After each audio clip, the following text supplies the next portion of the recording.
Sometimes history doesn't forget. It simply misplaces, like a stone in a library, a name under dust, a whisper no longer translated. Today we tell the story of a man who collected not gold, not fame, not power, but words and masks and bones and memories.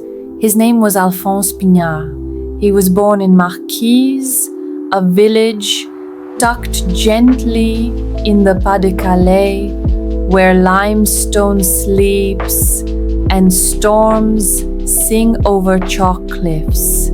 But his mind, it wandered much further than France ever could.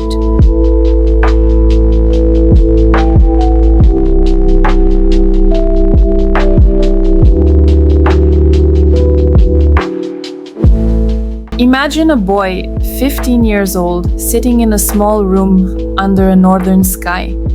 He speaks to no one, not because he's shy, but because he's speaking to languages, to Russian, to Chinese, to ancient Greek. He's writing notes in the margins of maps no one uses anymore. His family, rich in iron and industry, wants him to become something respectable. He wants to chase the wind. And then, in 1867, he meets Abbé Brasseur de Bourbourg, an eccentric priest who believes the Mayan glyphs whisper truths about lost worlds and vanished gods. The boy listens, the boy believes, and the boy becomes an explorer.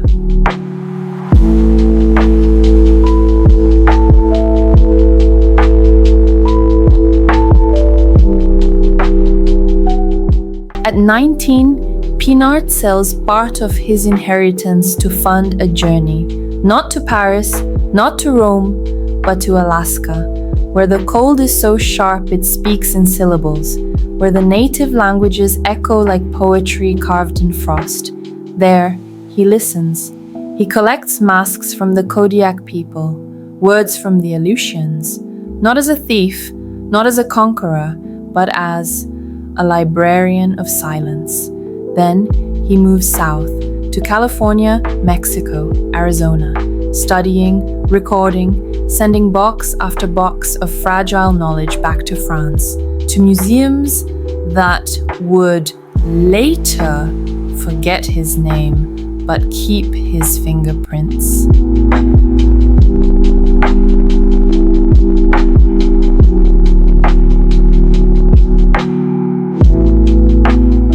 Ah, yes, the skull. You've heard of it, haven't you? Not his invention, no, but he bought one. A crystal skull from an antiquarian named Eugène Boban, sculpted from quartz, gleaming like prophecy. Boban said it was Mayan. It wasn't. Years later, science would declare it a fake. But Pinart didn't know.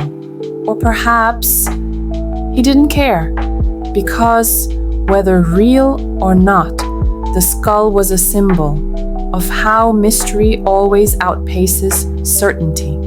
He was collecting stories, not certainties, and sometimes stories wear masks.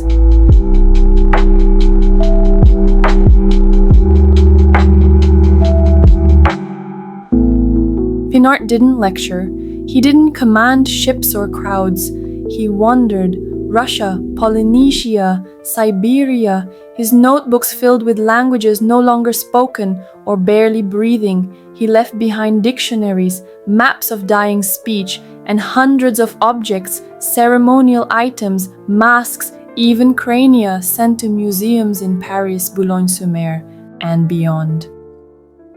And when he ran out of funds, he sold his books, not his soul. To the Newberry Library in Chicago, he sold hundreds of manuscripts because he believed knowledge deserved survival, not possession.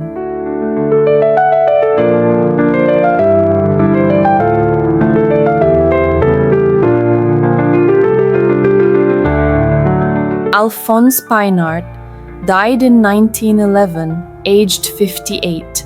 No statues were raised, no speeches read, no ships named in his honor.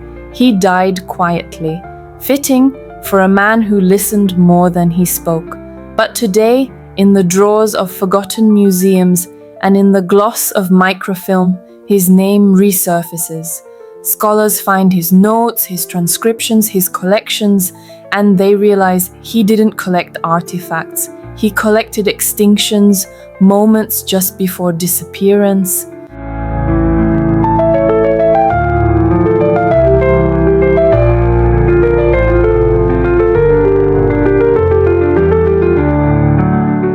Alphonse Pinart was not an adventurer in the heroic sense. He didn't wield whips, he wielded pens. He didn't steal treasures, he saved voices. So if someday you find yourself in a museum, staring at a cracked mask, a carved bone, a faded page in an unknown language, and you wonder who cared enough to preserve it, maybe, just maybe, you're hearing a whisper from Marquise, from the boy who read the wind.